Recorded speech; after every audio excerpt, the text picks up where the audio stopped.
Hello students, आप सभी का टाइम्स स्टडी सेंटर में मैं शुभम कुमार सिंह ज्योग्राफी क्लास में स्वागत करता हूं। कल हमने संसाधन के बारे में पढ़ा था। संसाधन के बारे में जाना था कि संसाधन क्या होते हैं, तो हम लोग एक ब्रीफ डिस्कशन करते हैं। संसाधन जिनका कि उपयोग कर अगर हम अपनी आवश्यकताओं की पूर्ति करते हैं तो उसे क्या कहते हैं, संसाधन कहते हैं। फिर मैंने आपको परिभाषा बताया था जैसे कि लकड़ी, कोयला, वृक्ष, और सबसे महत्वपूर्ण था हम लोगों का मानव। मानव क्या है?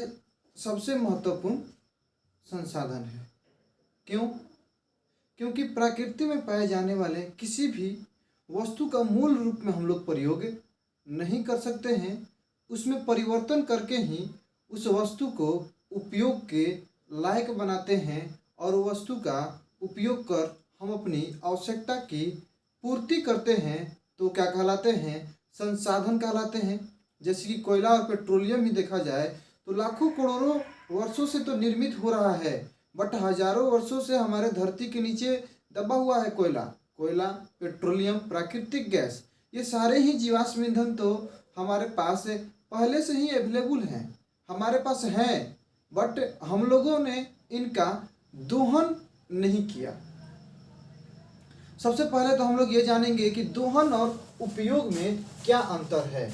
दोहन और उपयोग ये जानेंगे कि दोहन किसे कहते हैं और उपयोग किसे कहते हैं। तभी हम लोग आगे की ओर बढ़ेंगे। तो दोहन किसे कहते हैं? जब मान लो कि ये मैंने क्या लिया हुआ है, बोर्ड पेन है, एक मार्कर है। मार्कर को मैं क्या करता हूँ, बार बार इसमें इंक डालता हूँ और इंक डाल के इसको मैं क्या करता हूँ, प्रयोग करता हूँ, है ना।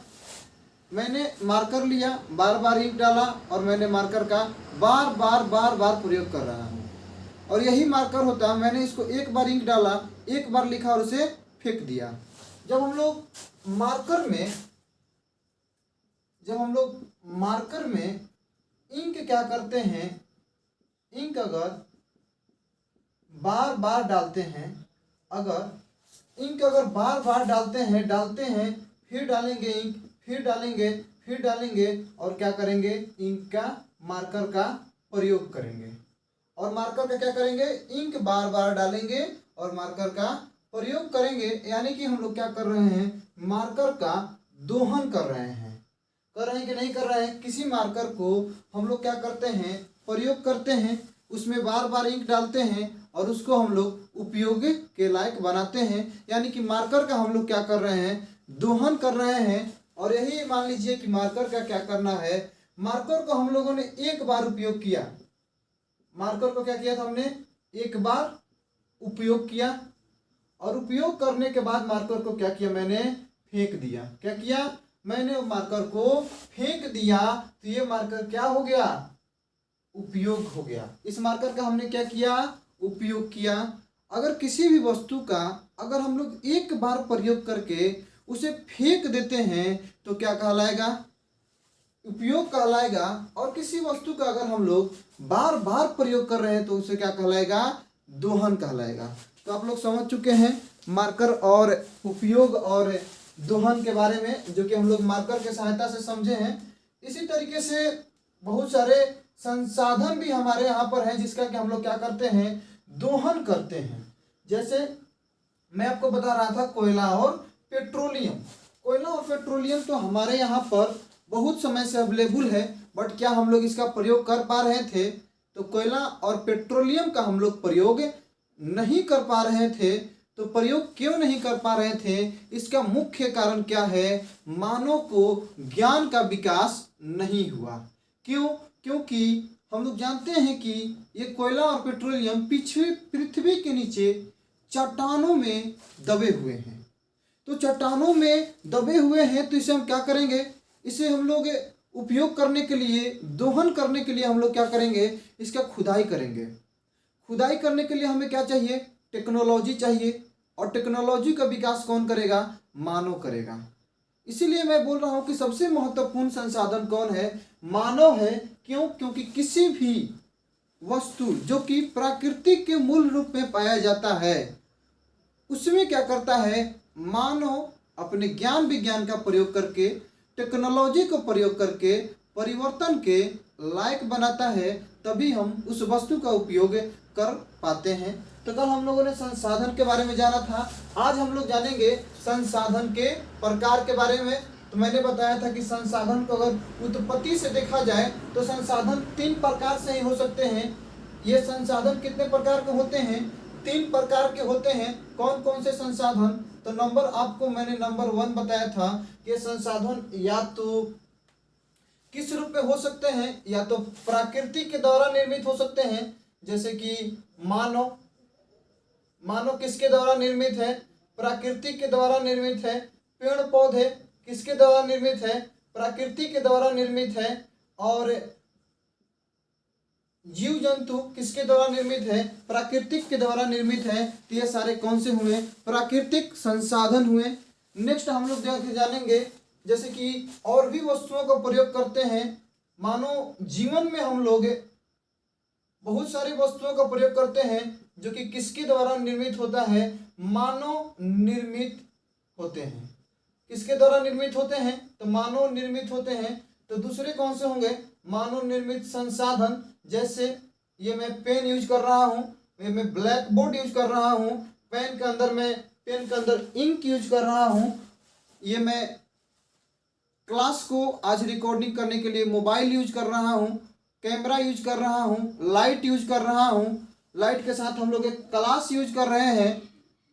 तो इन सबको जरूरत आखिर हम लोग का है अपनी आवश्यकता की पूर्ति करने के लिए। तो इसका निर्माण किसने किया है, मानव ने किया है। यानी कि कुछ ऐसे संसाधन हैं जो कि मानव निर्मित हैं। तो दूसरा हो गया हमारा मानव निर्मित संसाधन। और नंबर 3 कौन सा है, तो मानव संसाधन। क्यों, क्योंकि प्रकृति में पाए जाने वाले सारे ही मूल रूप में कौन परिवर्तन लाता है, तो मानव लाता है और वस्तुओं को उपयोग के लायक बनाता है। इसीलिए मानव खुद ही एक क्या है, महत्वपूर्ण संसाधन है। हम लोगों ने 3 के बारे में जाना था कल, प्राकृतिक संसाधन, वैसे संसाधन जिसका निर्माण प्राकृतिक के द्वारा किया गया हो, उसे हम लोग क्या कहते हैं, प्राकृतिक संसाधन कहते हैं।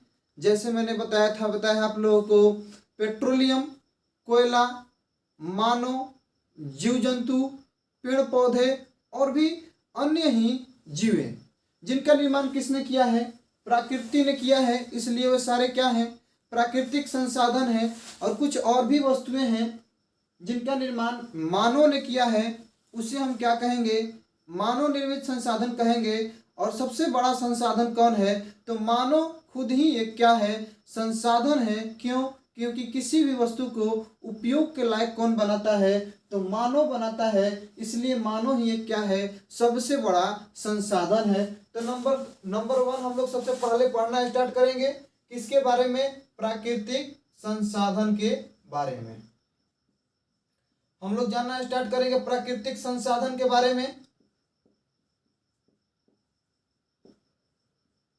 प्राकृतिक संसाधन, तो मैंने कल आप लोगों को बताया था कि प्राकृतिक संसाधन जिसमें कि जो भी वस्तुएं हम लोग जानेंगे प्राकृतिक संसाधन के ही बारे में जानेंगे। इसमें हम उन वस्तुओं के बारे में नहीं जानेंगे जो कि मानव निर्मित हैं, या उन वस्तुओं के बारे में भी नहीं जानेंगे जो कि मानव से संबंधित है। हम लोग सिर्फ उसी के बारे में जानेंगे जो कि प्रकृति के द्वारा निर्मित है। जैसे प्राकृतिक संसाधन है तो इसके अंदर हम लोग पेन के बारे में नहीं जानेंगे, ब्लैक बोर्ड के बारे में नहीं जानेंगे, और भी मानव निर्मित वस्तुओं के बारे में नहीं जानेंगे। सिर्फ और सिर्फ प्राकृतिक संसाधन के बारे में जानेंगे, यानी कि जिसका निर्माण प्राकृतिक के द्वारा किया गया हो। तो प्राकृतिक के द्वारा किया गया हो तो सबसे पहले किसी भी वस्तु का क्या होगा, उत्पत्ति होगा। तो मैंने बताया था पहले कल आप लोगों को कि उत्पत्ति के आधार पर नंबर 1 कौन सा था, उत्पत्ति के आधार पर। नंबर 2 था अगर किसी भी वस्तु का जब उत्पत्ति हो गया तो हम लोग क्या करेंगे, उसका उपयोग करेंगे। यानी कि उपयोग के आधार पर जब किसी भी वस्तु का उत्पत्ति हो गया तो हम लोग क्या करेंगे, उपयोग करेंगे। यानी कि उपयोग के आधार पर जब वस्तु का उत्पत्ति हो गया वह वस्तु उपयोग के लायक हो गया तो कोई ना कोई इंसान क्या करेगा, उसे लालच के तौर पर अपने स्वामी बन जाएगा उसका, यानी कि उसका एक मालिक बन जाएगा, उसको कोई ना कोई अपने हक के अंदर ले लेगा, यानी कि उस उपयोगी वस्तु का कोई स्वामी हो जाएगा, यानी कि स्वामित्व के आधार पर, स्वामित्व के आधार पर। और नंबर 4, कुछ ऐसे भी संसाधन हैं जिनका कि अभी विकास नहीं हुआ है, उन संसाधनों का अगर हम लोग विकास करते हैं तो फिर हम लोग क्या कर सकते हैं, अपनी आवश्यकताओं की पूर्ति कर सकते हैं। जैसे सूर्य से आने वाली प्रकाश की किरण, हम लोग जानते हैं कि सौर ऊर्जा में क्या है, बहुत ही महत्वपूर्ण अपना योगदान निभाता है। पर अभी हमारे देश के पास इतना ज़्यादा टेक्नोलॉजी विकसित नहीं हुआ है कि क्या कर सके, अत्यधिक मात्रा में सौर ऊर्जा का प्रयोग कर सके। क्यों? क्योंकि अगर टेक्नोलॉजी है भी तो क्या है, महंगा है, जिसके वजह से सरकार इन ऊर्जा संसाधनों का प्रयोग नहीं कर पा रहा है। यानी कि हमें किसका जरूरत है, संसाधनों का विकास का जरूरत है। अगर हम इनका विकास करते हैं, टेक्नोलॉजी का विकास करते हैं, तो हम क्या कर सकते हैं, इन संसाधनों का प्रयोग कर सकते हैं और अपनी आवश्यकता की पूर्ति कर सकते हैं। यानी कि संसाधनों का विकास का जरूरत है। यानी कहने का मतलब क्या है, संसाधनों के वर्गीकरण में, प्राकृतिक संसाधन के वर्गीकरण में एक लास्ट है जो 4 नंबर पर, वो किसके आधार पर है, विकास के आधार पर है। हम लोगों ने कल इतना बारे में जाना था। उसके बाद हम लोग ये जानेंगे, सबसे पहला पढ़ना स्टार्ट करेंगे उत्पत्ति के आधार पर। किसके आधार पर, उत्पत्ति के आधार पर। अगर संसाधन उत्पत्ति ले रहे हैं, यानी कि उत्पत्ति ले रहे हैं, मतलब कहने का मतलब क्या है, उनका जन्म हो रहा है। और कोई भी चीज या तो जन्म लेगा तो वो 2 ही रूप में ले सकता है, या तो किस रूप में लेगा, या तो रूप में लेगा तो ये तो सजीव के रूप में जन्म लेगा, या वो किस रूप में जन्म लेगा, निर्जीव के रूप में जन्म लेगा। 2 ही रूप में जन्म लेगा। क्या कोई और रूप है? जैसे कि मान लीजिए कि एग्जाम्पल बताता हूं कि जैसे कि मनुष्य का उत्पत्ति हुआ, कोयला का उत्पत्ति हुआ, पेट्रोलियम का उत्पत्ति हुआ, जीव जंतु का उत्पत्ति हुआ, पेड़ पौधे का उत्पत्ति हुआ। इसमें देखा जाए तो कोयला, पेट्रोलियम, प्राकृतिक गैस प्रकृति के द्वारा ही उत्पन्न हुआ है, बट ये कैसे हैं, निर्जीव हैं। बट इसी के अंतर्गत देखा जाए, प्राकृतिक संसाधन के अंतर्गत ही, तो कुछ ऐसे भी वस्तुएं हैं, वस्तुएं कहने का मतलब क्या कि जीव जंतु, मानव, और मानव के साथ साथ वो सारे ही जीव जंतु जो कैसे हैं, सजीव हैं। यानी कि उत्पत्ति 2 प्रकार से हो सकता है, सजीव के रूप में और निर्जीव के रूप में। यानी कि उत्पत्ति के आधार पर कितने प्रकार के होंगे संसाधन, 2 प्रकार के होंगे। जिसमें सजीव के गुण पाए जाएंगे वो कौन से संसाधन कहलाएंगे, जैव संसाधन कहलाएंगे। जिसमें सजीव के गुण पाए जाएंगे वो कौन से संसाधन कहलाएंगे, जैव संसाधन कहलाएंगे। और जिसमें निर्जीव के गुण पाए जाएंगे वो कौन से संसाधन कहलाएंगे, अजैव संसाधन कहलाएंगे। समझ रहे हैं आप लोग? उत्पत्ति के आधार पर 2 प्रकार से जन्म लेंगे, या तो सजीव के रूप में या तो निर्जीव के रूप में। इसलिए जिनमें सजीव का गुण होगा जैव संसाधन, जिनमें निर्जीव का गुण होगा अजैव संसाधन। तो जैव संसाधन के अंतर्गत हम लोग कुछ एग्जाम्पल देखते हैं। जैसे जैव में सजीव का गुण में कौन होगा, मानव, मानव के साथ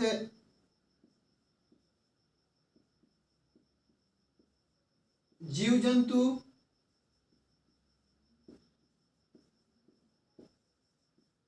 पेड़ पौधे इत्यादि। अजैव संसाधन में सारे ही हम लोग लिख सकते हैं, पेट्रोलियम, कोयला, प्राकृतिक गैस। यानी कहने का मतलब क्या है, जीवाश्म ईंधन, जीवाश्म ईंधन। जीवाश्म ईंधन क्या है, अजैव संसाधन का एग्जाम्पल है। इतना चीज को आप लोगों ने समझा। उत्पत्ति के आधार पर 2 प्रकार के, जैविक संसाधन और अजैविक संसाधन। जैविक संसाधन जिसमें कि सजीव का गुण हो, और अजैविक संसाधन जिसमें कि निर्जीव का गुण हो। अब हम लोग दूसरा देखेंगे उपयोग के आधार पर। दूसरा कौन सा होगा? उपयोग के आधार पर।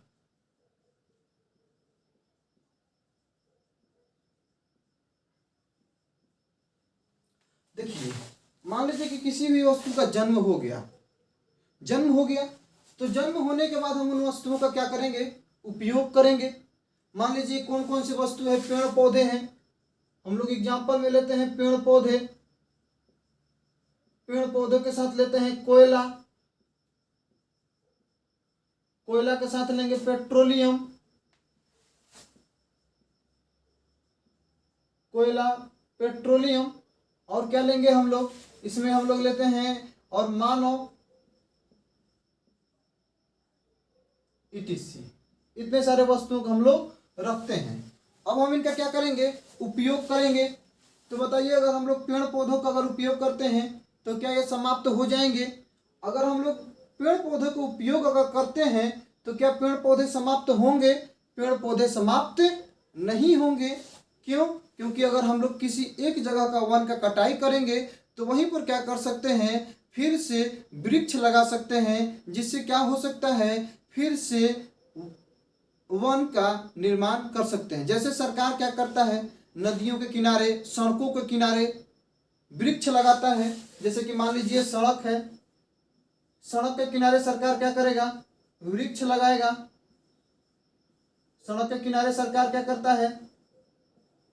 वृक्ष लगाता है। और जरूरत पड़ने पर सरकार क्या करेगा? इन वृक्षों की कटाई कर लेगा और अपनी आवश्यकता की पूर्ति करेगा। और इनके स्थान पर जहां जहां से वह वृक्षों की कटाई करेगा वहीं पर क्या करेगा? वृक्ष फिर से लगा देगा। यानी कि ये वृक्ष वहां पर समाप्त नहीं होंगे, यानी कि पेड़ पौधे समाप्त नहीं होंगे। कोयला, अगर हम लोग कोयला का प्रयोग करते हैं तो कोयला क्या होगा? समाप्त हो जाएगा। क्यों? क्योंकि अगर देखते हो घरों में कोयला का प्रयोग करते हो खाना बनाने में, जब लोग कोयला का प्रयोग खाना बनाने में करते हैं तो फिर उसका क्या बचता है? राख बचता है। तो क्या हम लोग राख का प्रयोग कर सकते हैं? राख का प्रयोग नहीं कर सकते हैं। यानी कोयला क्या हो जाएगा? समाप्त हो जाएगा। पेट्रोलियम, अगर हम लोग पेट्रोलियम का भी प्रयोग करते हैं, ईंधन के रूप में गाड़ियों में करते हैं, तो फिर से क्या कोयला मिलता है? हमें नहीं मिलता है। पेट्रोलियम भी क्या हो जाता है? समाप्त हो जाता है। मानव तो जन्म लेते ही जाते हैं। एक मानव कि बूढ़े होकर मरते हैं, फिर मानव का जन्म होते जाता है। एक इंसान मरता है, एक इंसान जन्म लेता है। ये क्रिया तो चलते ही जा रहा है। मानव भी समाप्त होने वाले नहीं है। यानी कहने का मतलब क्या है? उपयोग के आधार पर अगर हम प्राकृतिक संसाधन का उपयोग करें तो दो प्रकार के होंगे। अगर हम प्राकृतिक संसाधन का उपयोग करें तो कितने प्रकार के होंगे? दो प्रकार के होंगे। कौन कौन से? एक वो जो कि समाप्त हो जाएंगे। कौन से? जो कि समाप्त हो जाएंगे। और एक वो जो कि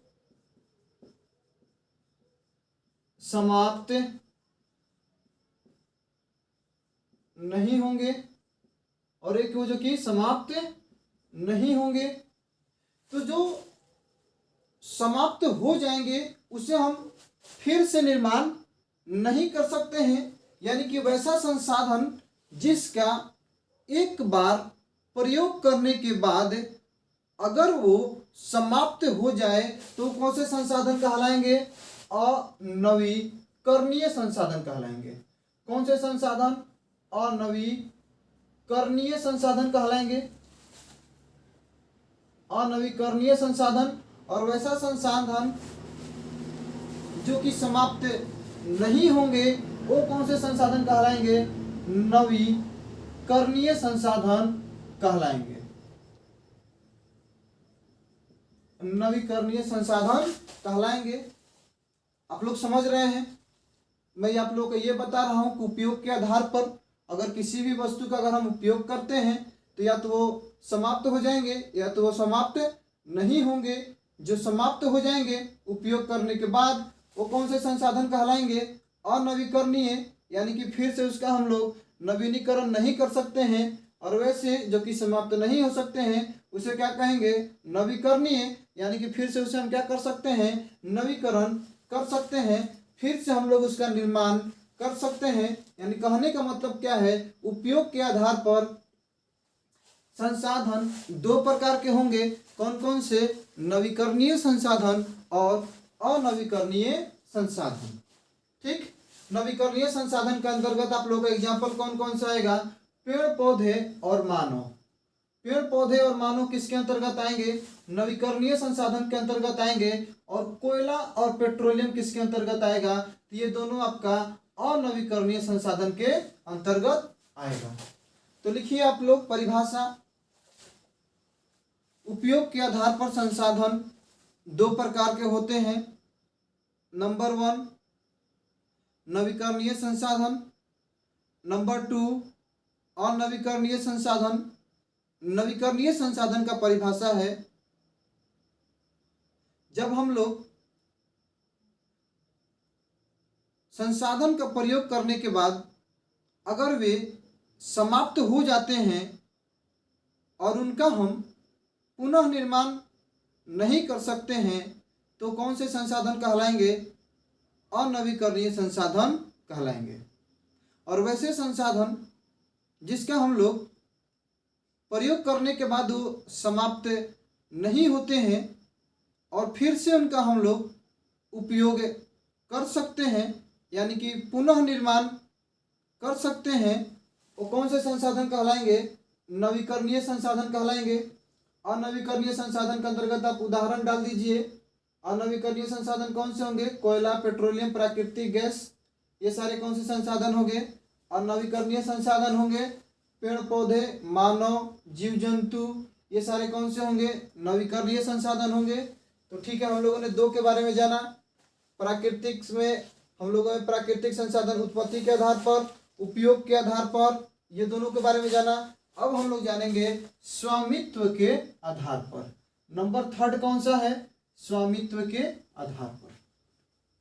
स्वामित्व मतलब कहने का मतलब क्या है, किसी भी वस्तु के स्वामी, किसी भी वस्तु का क्या, स्वामी।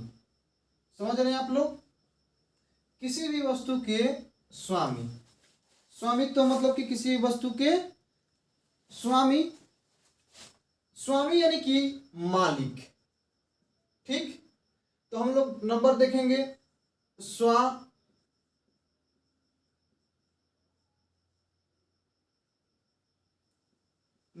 के आधार पर। स्वामित्व के आधार पर अगर देखा जाए तो स्वामी कितने प्रकार से हो सकते हैं। तो स्वामी अगर देखा जाए तो हम लोग चलेंगे कि छोटे से भूखंड को लेंगे। एक छोटा सा भूखंड लेंगे, जैसे कि अगर आप किसी गांव में रहते हैं तो आपका कोई एक जमीन होगा, एक छोटा सा जमीन होगा, कोई बड़ा तो जमीन होगा नहीं। तो उसे छोटे से जमीन का मालिक कौन होंगे, आपके घर के जो मुखिया हैं वो मालिक होंगे। यानी कि मालिक कितने हैं, उस छोटे से जमीन का मालिक कितने हैं, एक है। जब वही जमीन का टुकड़ा अगर पूरे गांव का हो जाता है तब उसके मालिक कितने होंगे, पूरे गांव मालिक हो गया। यानी कि अब उसी जमीन के टुकड़े का मालिक कितने होंगे, बहुत लोग हो गए।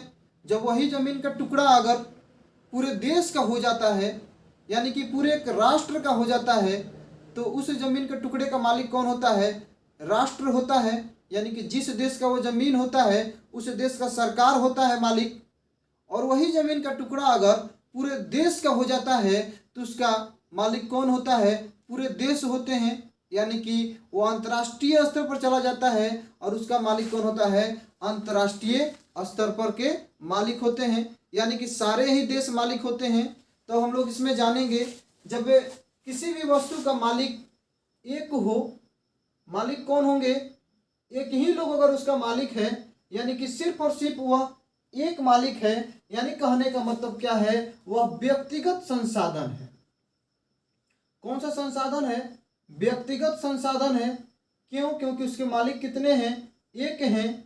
किसी खास व्यक्ति के अंतर्गत उसका अधिकार क्षेत्र है, इसलिए वो कौन से संसाधन है, व्यक्तिगत संसाधन है। अगर उसके बहुत लोग हो जाएं, एक पूरा समाज का अधिकार हो जाए तो कौन से कहलाएंगे, सामुदायिक संसाधन कहलाएंगे। पूरा, क्योंकि इसका पूरा का पूरा समाज इसका क्या है, पूरा का पूरा समाज इसका मालिक है, पूरा इसका स्वामी कौन है, पूरे समाज है, तो सामुदायिक संसाधन हो गया। नंबर थर्ड आपका कौन सा होगा, अगर पूरे एक राष्ट्र मालिक हो गया, यानी कहने का मतलब क्या हो गया, राष्ट्रीय संसाधन हो गया। और जब उसके छोटे से भूखंड का मालिक अगर पूरा देश हो जाए, पूरा विश्व हो जाए, यानी कहने का मतलब क्या होगा, अंतरराष्ट्रीय संसाधन। कौन से संसाधन होंगे, अंतरराष्ट्रीय संसाधन होंगे। समझ रहे हैं आप लोग। स्वामित्व के आधार पर जब एक छोटे भूखंड का मालिक सिर्फ एक आदमी है, आपके घर का मुखिया है, तो एक व्यक्ति के अंतर्गत है, यानी कि व्यक्तिगत संसाधन। वही जमीन का टुकड़ा अगर पूरे गांव का हो जाता है तो पूरा एक समाज अधिकार हो जाता है, पूरा एक समुदाय का अधिकार हो जाता है, यानी कि सामुदायिक संसाधन। वही जमीन का टुकड़ा अगर पूरे राष्ट्र पर चला जाता है तो पूरा राष्ट्र मालिक हो जाता है, राष्ट्रीय संसाधन। और वही जमीन का टुकड़ा अगर पूरे विश्व का हो जाता है तो पूरा विश्व उसका मालिक हो जाता है, यानी कि अंतरराष्ट्रीय संसाधन। यानी कि स्वामित्व के आधार पर 4 प्रकार के संसाधन होंगे, व्यक्तिगत संसाधन, सामुदायिक संसाधन, राष्ट्रीय संसाधन और अंतरराष्ट्रीय संसाधन। व्यक्तिगत संसाधन के अंतर्गत क्या आएंगे, जिसका मालिक कौन हो, सिर्फ और सिर्फ एक व्यक्ति हो, उसे हम क्या कहेंगे, व्यक्तिगत संसाधन कहेंगे। जैसे कि आपका क्या, भूखंड, आपका अपना क्या होना चाहिए, भूखंड, आपका अपना घर, आपका अपना साइकिल, आपका अपना जो बुक है, आपका जो आप पेन कर रहे हैं, बुक और पेन, ये दोनों ही के सारे ही क्या हैं, आपके खुद के हैं, इस पर किसी और का अधिकार नहीं है, तो क्या होंगे, व्यक्तिगत संसाधन। यानी कि जिस संसाधन पर किसी एक व्यक्ति का अधिकार हो उसे हम क्या कहेंगे, व्यक्तिगत संसाधन कहेंगे। सामुदायिक संसाधन, जिस पर कि पूरे समुदाय का अधिकार हो उसे हम क्या कहेंगे, सामुदायिक संसाधन। जैसे समुदाय के आधारित पर कौन सा होगा, तो गांव का मंदिर, गांव का मंदिर पूरे समाज का अधिकार होता है कि नहीं होता है, पूरे गांव का, पूरे जो गांव का मंदिर है पूरे समाज का अधिकार है, तो एक सामुदायिक संसाधन हुआ। साथ में जो गांव के और भी कुछ जैसे होते हैं कि मान लीजिए कि कहीं पर कोई बोला जाता है कि कोई मदरसा हो, तो मदरसा पर भी पूरे गांव का अधिकार होता है, तो भी क्या है, सामुदायिक संसाधन है। आप लोग समझ रहे हैं। इसके बाद हम लोग देखेंगे राष्ट्रीय संसाधन। देखते हैं हम लोग विद्यालय, विद्यालय पर पूरे देश का अधिकार है कि नहीं है, सरकार के अधीन चलाया जाता है विद्यालय, किसी समुदाय का अधिकार नहीं होता है। सरकारी विद्यालय सरकार के अधीन चलाया जाता है, इसमें किसका अधिकार होता है, राष्ट्र का अधिकार होता है। यानी कि विद्यालय कौन सा संसाधन हुआ, राष्ट्रीय संसाधन हुआ। विद्यालय के बाद हम लोग देखेंगे रेलवे, रेलवे पर भी पूरा देश का अधिकार है, यानी कि रेलवे भी कौन सा संसाधन हुआ, राष्ट्रीय संसाधन हुआ। जिस संसाधन पर पूरे राष्ट्र का अधिकार हो उसे हम कौन सा संसाधन कहेंगे, राष्ट्रीय संसाधन कहेंगे। और जिस संसाधन पर पूरे विश्व का अधिकार हो उसे हम कौन से संसाधन कहेंगे, अंतरराष्ट्रीय संसाधन कहेंगे। देखिए एक बार हम चलते हैं एक एक को लेकर परिभाषा के अनुसार। जिस संसाधन पर किसी एक व्यक्ति का अधिकार हो उसे हम व्यक्तिगत संसाधन कहेंगे। जिस संसाधन पर किसी समाज या पूरे समुदाय का अधिकार हो उसे सामुदायिक संसाधन कहेंगे। और जिस संसाधन पर पूरे राष्ट्र का अधिकार हो उसे हम राष्ट्रीय संसाधन कहेंगे। और जिस संसाधन पर पूरे विश्व का अधिकार हो उसे हम कौन से संसाधन कहेंगे, अंतर्राष्ट्रीय संसाधन कहेंगे। तो एक एग्जाम के स्तर पर हम लोग देखते हैं, ये बहुत ही आप लोगों का महत्वपूर्ण है, बहुत ही ज़्यादा बार ये क्वेश्चन पूछा गया है।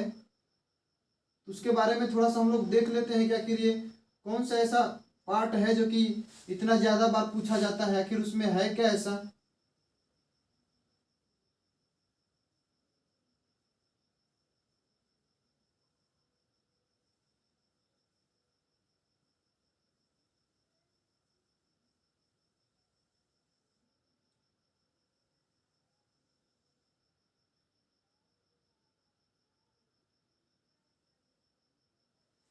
देखिए जी, यह हमारा भारत देश है। भारत देश के अंतर्गत हम लोग जानते हैं कि हमारे तीनों भाग, जो कि प्रायद्वीपीय भारत का भाग है हमारा, भारत का प्रायद्वीपीय भारत तीनों ओर से पानी से घिरा हुआ है। जो भूखंड पानी से तीनों ओर से घिरा हुआ होता है उसे हम क्या कहते हैं, प्रायद्वीपीय कहते हैं। हमारा भारत का जो दक्षिणी भारत है एक ऐसा है, प्रायद्वीपीय है। क्यों? क्योंकि तीन ओर से सागरों से घिरा हुआ है। कौन कौन से सागर? दक्षिण की ओर हिंद महासागर, पूर्व की ओर बंगाल की खाड़ी, और पश्चिम की ओर कौन से हैं? अरब सागर हैं। यानी कि तीनों ओर से हमारा ये पूरा का पूरा जो भारत है दक्षिण की ओर, ये किससे घिरा हुआ है? सागर से घिरा हुआ है। इसीलिए इसे हम क्या कहेंगे?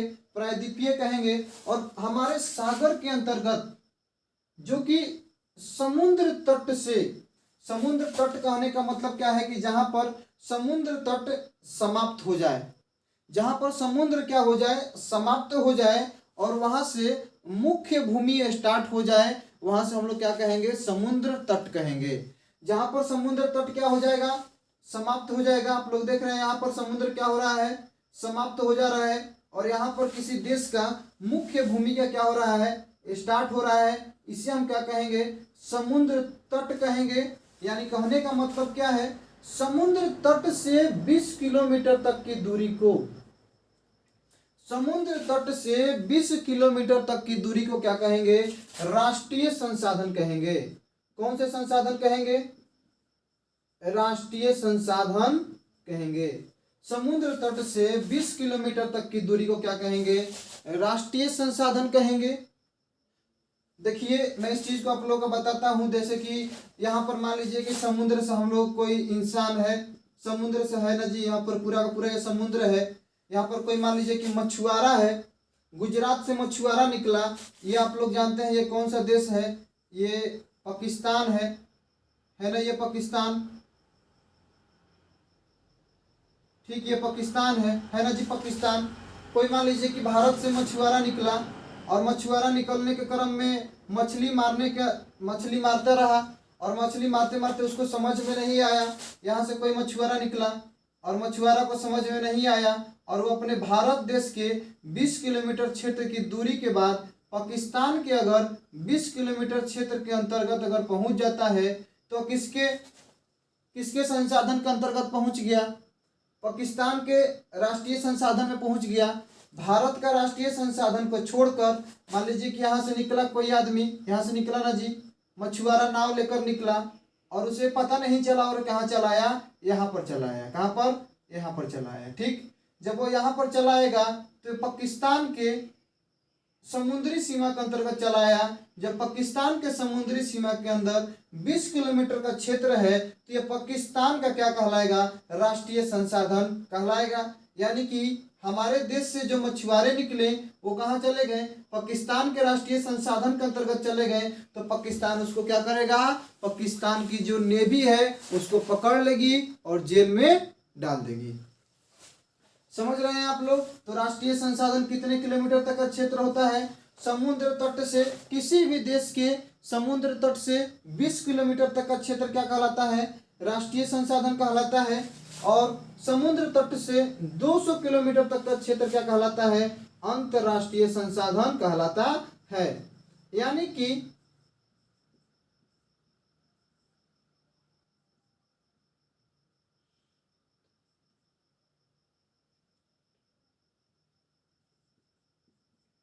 अंतर्राष्ट्रीय संसाधन, यानी कहने का मतलब क्या है?